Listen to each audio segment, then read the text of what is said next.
Regardez, il y a une vallée avec de la brume. Et de l'autre côté, au sommet, il y a encore du soleil.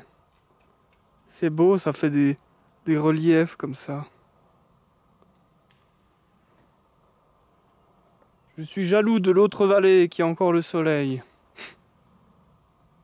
De la justification de la douleur face à la vie. Pour résoudre le problème de la souffrance face à la vie, Nietzsche va aller chercher du côté des anciens Grecs, des présocratiques. Il nous dit qu'il faut ramener l'art dans le domaine de la connaissance. Il écrit « En tant que phénomène esthétique, l'existence nous semble toujours supportable, et, au moyen de l'art, nous sont donnés l'œil et la main, et avant tout la bonne conscience pour pouvoir créer, de par nous-mêmes, un pareil phénomène. Il faut de temps en temps nous reposer de nous-mêmes, en nous regardant de haut, avec le lointain de l'art pour rire, pour pleurer, sur nous. Il faut que nous découvrions le héros, et aussi le fou, que cache notre passion de la connaissance. Il faut, de ci de là, nous réjouir de notre folie pour pouvoir rester joyeux de notre sagesse. Et c'est précisément parce que nous sommes au fond des hommes lourds et sérieux, et plutôt encore des poids que des hommes, que rien ne nous fait autant de bien que la marotte. Nous en avons besoin devant nous-mêmes. Nous avons besoin de tout art pétulant, flottant, dansant, moqueur, enfantin, et bienheureux pour ne pas perdre cette liberté qui nous place au-dessus des choses et que notre idéal exige de nous. Nietzsche met en avant l'essence fondamentalement artistique de la connaissance. Cette idée est une idée à laquelle on s'attend quand on a lu La naissance de la tragédie. Dans la vidéo que je dédie à cette analyse, Nietzsche militait déjà sur le retour du dionysiaque dans le domaine de la culture, et écrivait sur la catastrophe que constituerait la prédominance de l'esprit apollinien dans le domaine de la culture depuis Socrate. Nietzsche veut recréer ce qui, autrefois, était la spécialité des anciens Grecs, ce qu'il appelait la connaissance créatrice. La connaissance créatrice, dont le gai savoir est proche conceptuellement, est une forme de connaissance qui mêle l'approche logique et rationnelle au chaos primordial de la vie. C'est une notion subtile et légère, qui se distingue notamment du christianisme et de la lourde morbidité qu'il contient. Et en effet, le christianisme, que Nietzsche distingue des enseignements de Jésus-Christ, attention ici à la subtilité, une différence que je détaillerai dans la vidéo dédiée à l'Antéchrist. Je disais donc, le christianisme est une idée qui situe l'individu séparé de ce monde. Et cette idée est en fait une idée que les anciens Grecs appelaient force apollinienne. Pour Nietzsche, la science doit certes être impérieuse, impérative et destructrice de toutes les idoles notamment, mais elle doit surtout être capable de créer. Voilà pourquoi l'apollinien doit être accompagné du dionysiaque, comme les anciens Grecs le firent autrefois. Voilà donc pourquoi la science moderne doit se transformer en gai savoir, et inclure l'art et la philosophie dans sa quête de connaissance. Bonjour, j'aimerais vous partager une vidéo du vidéaste qui se prénomme Samouraï dansant, qui a fait une très belle vidéo sur le gai savoir de Nietzsche, une vidéo qui résume et qui explique le gai savoir de Nietzsche. Beaucoup de gens ont du mal à comprendre ma pensée ou à accéder à ma pensée, et c'est pas forcément grave, mais ceux qui souhaitent comprendre mes pensées ou comprendre ce que j'explique, puisque je ne fais pas de vulgarisation, ou très peu, ou parfois j'en fais parce que ça me fait plaisir, mais je n'ai pas de cadre, je ne suis pas un professeur, je n'ai pas beaucoup d'apollinien dans la manière dont je diffuse l'information. Du coup, je vous invite à regarder Samouraï dansant, qui a, en tout cas en vidéo, plus du samouraï que du dansant, donc plus d'apollinien que de dionysiaque, puisqu'il cadre comme ça, il explique, il suit une trame, etc. Mais c'est important pour pouvoir comprendre. Et étrangement, bah voilà, analyse esthétique. La vidéo sur le gai savoir parle de ce gai savoir médiéval, et pourtant il y a quand même de la lourde musique d'église à l'orgue qui invite vraiment à la... Enfin bref, mais c'est amusant si ça parle aux gens. C'est pas amusant, c'est ironique, il y a une espèce d'ironie là-dedans, mais voilà, je vous invite donc à... Ben, je vais vous mettre un morceau de sa vidéo qui est en fait juste une lecture d'un passage de Nietzsche. Ah oui, et avant je vais vous lire un morceau de texte qui est juste après... Oui, je crois que c'est juste après. Juste après celui que lui, il lit. Un morceau de texte qui parle du fou dans la montagne, qui est sur le point de glisser au bord de la falaise. Je vais vous lire le texte que je vous ai promis de lire. Nous devons aussi pouvoir nous placer au-dessus de la morale.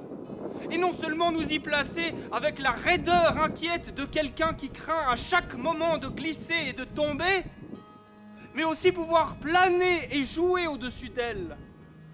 Comment pourrions-nous, pour cela, nous passer de l'art, nous passer des fous? Donc là, vous comprenez ma métaphore du fou qui danse au bord de la falaise. Le fou qui danse au bord de la falaise, c'est l'absence de raison. La raison, c'est ce qui a peur de tomber. Et c'est important, nous devons avoir cette peur. Une raison très forte, très haute. Mais nous devons aussi avoir le fou qui ose danser au bord de la falaise. Voilà ce qu'est la métaphore du fou qui danse.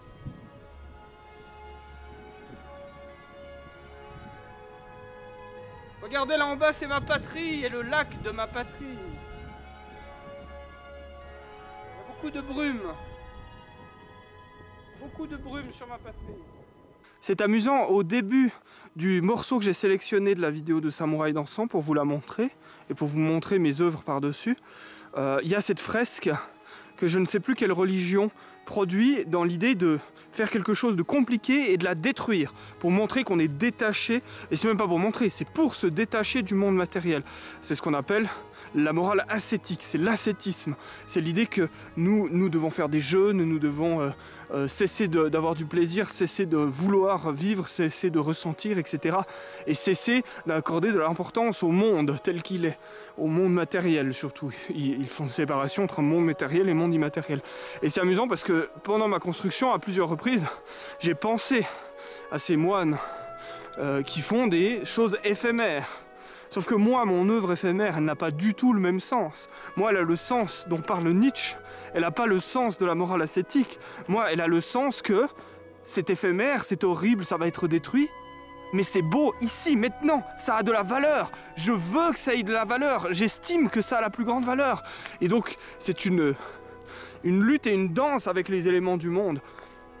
Et non une volonté de s'extraire. Non une volonté de partir. Et d'ailleurs, ma construction commence avec la folie, ou plutôt l'enfance. Mais alors le terme enfant est encore plus beau que folie, parce que folie, il y a toute une connotation négative, justement. Les ascètes ont tendance à dire que le fou qui se livre à ses émotions telles qu'elles viennent, etc., c'est une folie. Mais... Enfin bref, vous vous souvenez du début de la construction et sans doute de ce que j'ai pu dire sur ma construction. Le fou est celui qui est protégé de la raison. Il est protégé de la raison, cette raison qui va venir découper avec un rasoir. Et cette raison a quelque chose d'apollinien, c'est l'apollinien. L'apollinien et la raison, c'est la découpe par le rasoir. La découpe et la mise en boîte des concepts, c'était extrêmement puissant. Et il ne faut pas complètement chasser l'apollinien, sinon on fait des tas informes de boue. Mais si on n'a que l'apollinien, le tas de boue n'a jamais aucune valeur et à aucun moment on ne produit quelque chose, à aucun moment notre volonté dit ce tas de boue qui n'a aucune valeur va devenir quelque chose de valeur. Pour faire ça, pour injecter de la valeur à la construction qu'on fait, pour injecter de la valeur à ce petit escalier de terre qui est complètement insensé d'après tous les cadres de morale, même de toutes les morales en fait. Tous les cadres moraux vont dire mais ça ne sert à rien. Tu as meilleur temps de gagner de l'argent, tu as meilleur temps d'aider les nécessiteux, tu as meilleur temps de faire ceci, de faire cela. Cet escalier n'a aucune valeur. Mais moi je dis non. Je dis, ou plutôt je dis oui. Je dis oui, il a de la valeur. Le non, je le dis au tu dois aider les nécessiteux et tu dois faire de l'argent, tu dois faire je sais pas quoi. Moi je dis je veux que cet escalier ait de la valeur.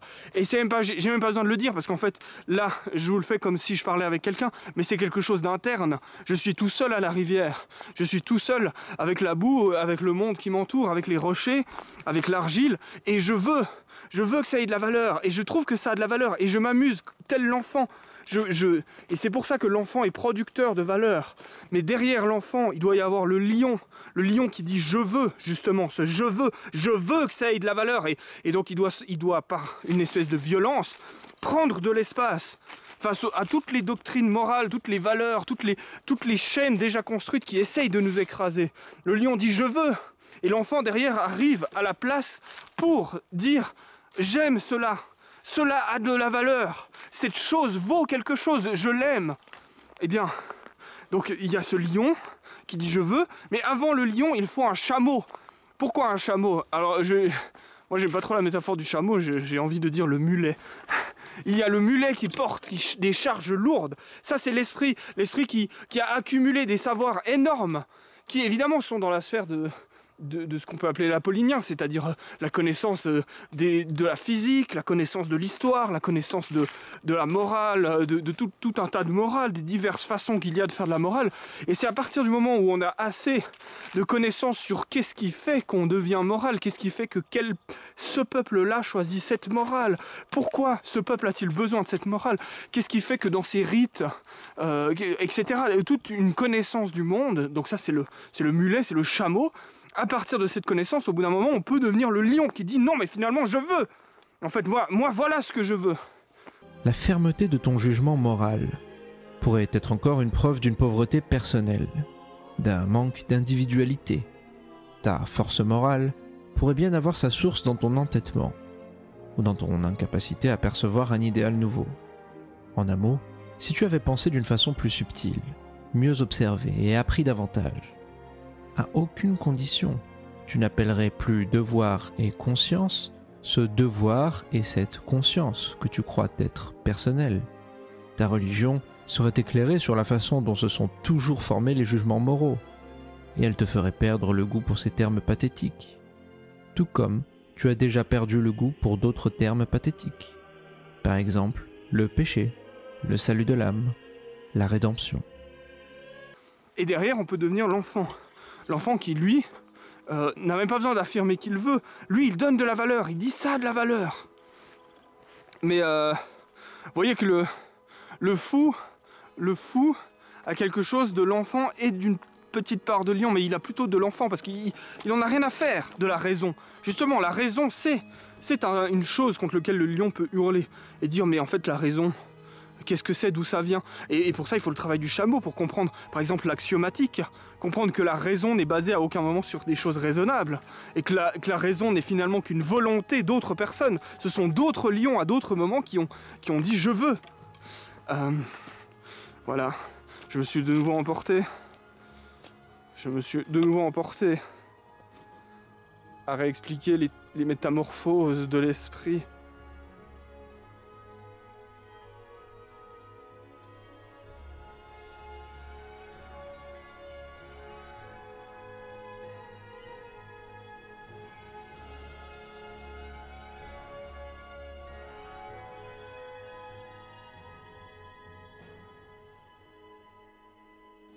Regardez comme c'est beau les fruits de la gentiane.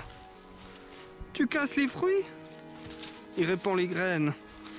Et si on prend si on tape dessus, il y a toutes les graines qui s'envolent. Il faut mettre les graines partout, Oursli.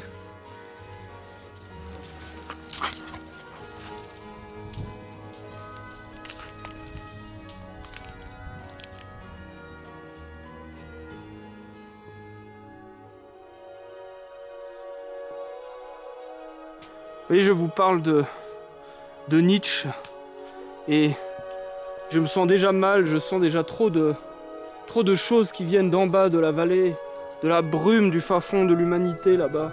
C'est pas le fin fond, c'est juste le fond de la vallée et si peu d'enfants finalement. L'enfant, lui, il veut juste jouer, il veut juste regarder les branches, regarder le chien qui court.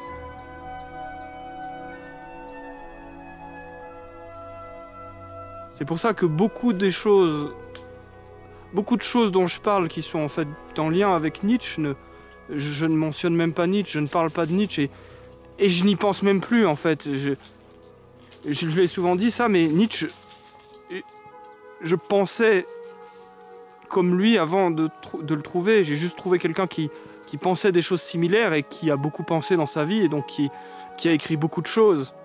Sur ces mêmes sujets, sur ces choses auxquelles je pense moi-même.